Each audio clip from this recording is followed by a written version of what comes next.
साथियों, आपको ये चीज़ याद होगी कि पिछली दिल्ली विधानसभा के सत्र में दिल्ली विधानसभा की याचिका समिति की कुछ रिपोर्ट्स दिल्ली विधानसभा के पटल पर रखी गई और दिल्ली विधानसभा ने उन तीनों रिपोर्ट्स को अडॉप्ट करके सरकार को कुछ आदेश दिए।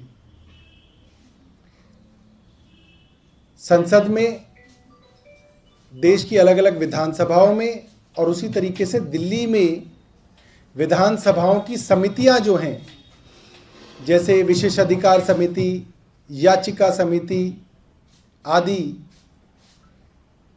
सरकार और सरकार के विभागों की जवाबदेही तय करते हैं। और मुझे लगता है कि विदेशों में, खासतौर पे अमेरिका में, ये देखा गया किस तरीके से सरकारी अफसरों को और अन्य लोगों को वहां की समितियों के सामने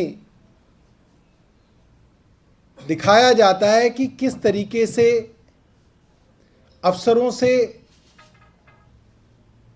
जनता से जुड़े हुए सवाल पूछे जाते हैं, सरकारों से सवाल पूछे जाते हैं और एक पारदर्शिता उससे हासिल की जाती है। पिछली विधानसभा में दिल्ली सरकार को जो 3 रिपोर्ट्स भेजी गई वो क्या थी? पहली, दिल्ली के अंदर महीनों तक सरकारी अस्पतालों के अंदर जो ओपीडी पे कर्मचारी काम करते हैं उनको यकायक निकाल दिया गया। महीनों तक दिल्ली सरकार के अस्पतालों के ओपीडी काउंटर्स पर काम करने वाले कर्मचारी गायब थे। अस्पतालों के अंदर क्योस मचा, हाहाकार मचा, लोगों का नुकसान हुआ, कई लोगों की हो सकता है मृत्यु भी हुई हो। और उसका कारण क्या था?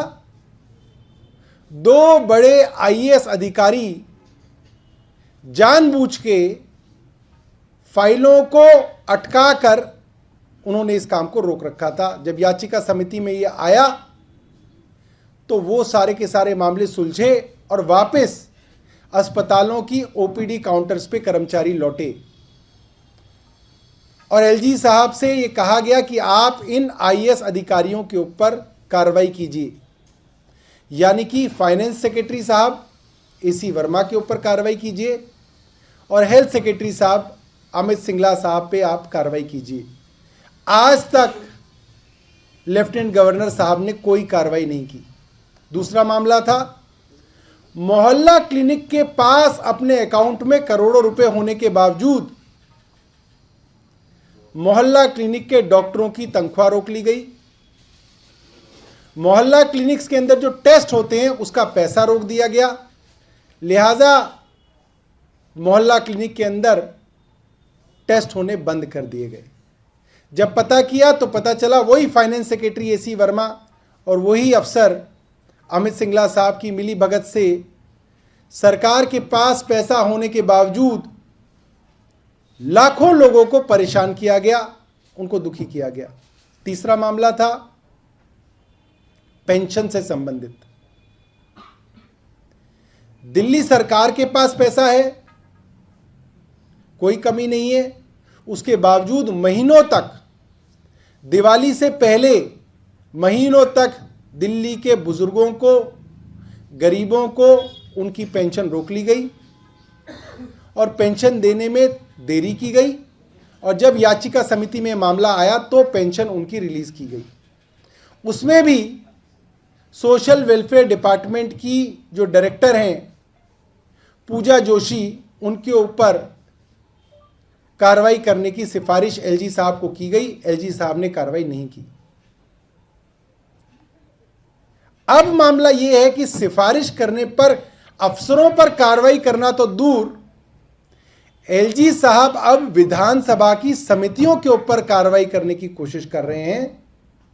उन्होंने एक चिट्ठी दिल्ली सरकार के मुख्य सचिव और दिल्ली विधानसभा में भेजी है कि हमें बताया जाए कि दिल्ली की या समितियां जो हैं दिल्ली विधानसभा की, वे किस तरीके से काम कर रही हैं और कहीं वो कानून के खिलाफ जाके अफसरों के काम में दखल अंदाजी तो नहीं कर रही हैं। तो एलजी साहब को ये जो दिल्ली की समितियों का काम है, ये अफसरों के काम में दखल अंदाजी लग रहा है।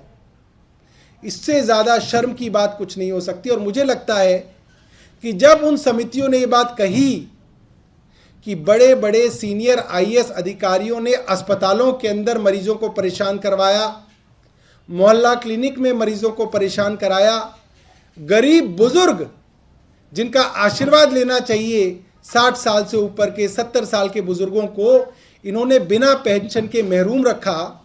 आज एलजी साहब को परेशानी ये है कि इनके काम कैसे हो रहे हैं और अफसरों को किस तरीके से बचाया जा सके। और ये बात साफ होती है कि एलजी साहब के इशारे पर ही अफसर दिल्ली के गरीब लोगों को परेशान कर रहे हैं।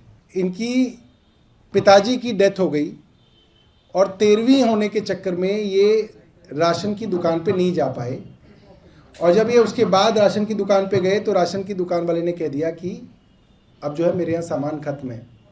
तो इस मामले की सुनवाई याचिका समिति में हो रही है कि क्यों जो सही राशन के बेनिफिशियरीज हैं और वो उसी महीने में राशन की दुकान पे आए हैं, उनको किस बिना पे राशन की दुकान वाला उनको राशन डिनाई कर सकता है। इस तरीके से हज़ारों बुज़ुर्ग हैं दिल्ली के अंदर, जैसे कि ये बता रहे हैं नवंबर 2021 से इनको पेंशन नहीं मिली। तो नवंबर 2021 के बाद नवंबर 2022 चला गया और अब फरवरी 2023 चल रहा है। करीब 1.25 साल हो गया इनकी पेंशन रोकी गई है। क्यों रोकी गई है? अब एक आदमी जिसके पास खुद पैसा ना हो, जो पूरी तरह से आश्रित हो पेंशन के ऊपर, वो 5-5 बार तो लाजपत नगर के सोशल वेलफेयर डिपार्टमेंट के पास जा चुका। खुद ही बता रहे हैं 5-5 बार वो विधायक के कार्यालय में आ चुके।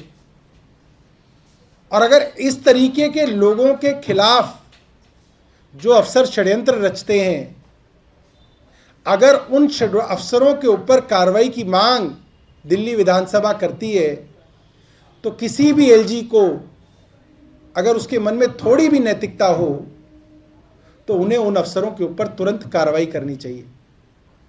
मगर कार्रवाई करने तो दूर, अब एलजी साहब ये कह रहे हैं कि ये जो समिति काम कर रही है कि लोगों को पेंशन दिलवा रही है, अस्पतालों के अंदर ओपीडी के ऊपर कर्मचारी दिलवा रही है, मोहल्ला क्लिनिक के डॉक्टरों को सैलरी दिलवा रही है, मोहल्ला क्लिनिक में टेस्ट हो जाएं उसके लिए पैसा दिलवा रही है, एलजी साहब को लगता है कि ये अफसरों के काम में इंटरफेरेंस है। और मुझे लगता है कि ये बहुत शर्म की बात है कि आज ये बात साफ हो गई कि जिस तरह से अफसरों ने गरीबों की पेंशन रोकी, अस्पताल में इलाज रोका, मोहल्ला क्लिनिक के डॉक्टरों की तनख्वाह रोकी, गरीबों के टेस्ट रोके, उसके पीछे एलजी साहब ही थे। क्योंकि एलजी साहब ही आज इतने परेशान हैं कि ये समितियां काम करके लोगों के जो कष्ट हैं उसको कैसे दूर कर पा रही हैं।